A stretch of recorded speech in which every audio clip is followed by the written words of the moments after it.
Hello and welcome back. Today I'm going to do a quick bias video on the Marshall JTM45. Now this isn't the original 1960s JTM45, that has a different bias circuit. This is the JTM45 Mark II model 2245 reissue. So let's get right down to it. I'll take the chassis out and I'll join you when I've got the chassis up on the bench ready to do the bias. Well, here we are top side. I've got the chassis out, and as you can see I've put a bias probe in on one of the valves, and I've popped in a couple of new Sovtech 5881s for the customer too. So I think we'll switch on and see what happens. This is a new bias probe from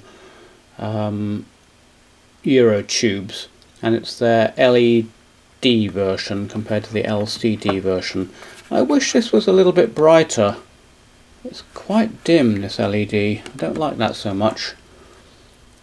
I'm hoping you guys can even see that. Yeah, just about. Okay, so let's take the standby switch off, and we should see, yep, that's coming up, and according to this I've got 416 plate volts and 32 milliamps, which is about right for this actually. I think it should be maybe a little bit higher. I'll double check that and get back to you. I'll put up on the screen now where I get my bias information. It's from Ted Weber. They've got a very neat little online bias calculator. So let me just turn the camera off and I'll quickly check what the correct bias current for a 420 volt plate is, and I'll get back to you. Right, I just had a quick check online and the bias current is a little higher than I thought it would be. It's not 30 odd milliamps, it's 43 milliamps for a 420 volt plate. So what I'm going to do now is I'm going to flip this chassis upside down and get it set up so that we can adjust the bias, which is good because I wanted to show you how to do that anyway. It would be a bit of a pointless video if the bias was spot on. So join me in a moment when I've turned the chassis upside down. Okay, I've got the chassis flipped over and supported on a piece of wood, and I've put two bias meters on. The reason for that was I haven't biased one of these amps before. This is the model 2245. It's the JTM45 Mark II model 2245, and I suddenly noticed these two pots here and I thought, oh, is the one pot for each valve?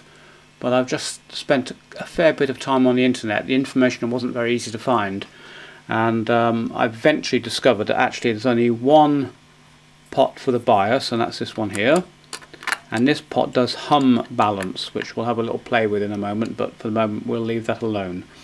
So the amps on, we've got 407 plate volts and 34 milliamps on that tube, 405 and 36 milliamps on that tube, and that's not too far off. I'm just going to put this up to 43, which it should be. So I'm turning the pot now clockwise, anti-clockwise to increase the bias. So anti-clockwise increases the bias current, and as you can see that's coming up quite nicely.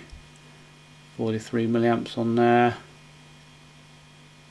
and the other valve is 40 milliamps. So there's a 3 milliamp difference. I'm not worried about that. That's perfectly okay. So that's biased. So VR1 does the bias.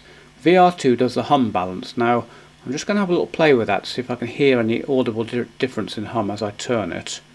And if I do, I'll put the camera near the speaker and you can have a listen. So let's see.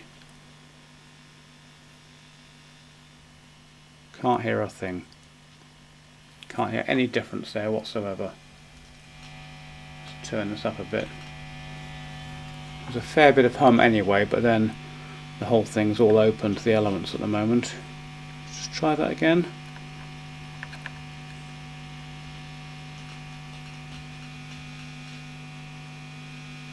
Yeah, there is a kind of null point there, so that's a bit more hummy there,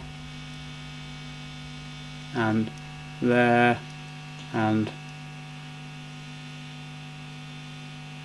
that's a kind of minimum point. Not terribly impressed with that. Doesn't seem to do very much. Okay, so I'm happy with that now.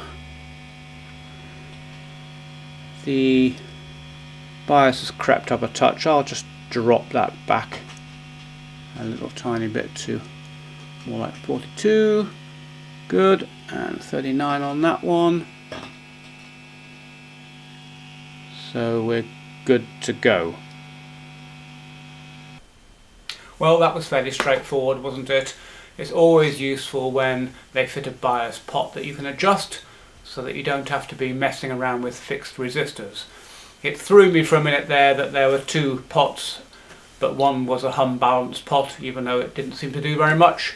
But anyway, job done, amp biased, and we can move on to the next job. I'll catch you on the next video.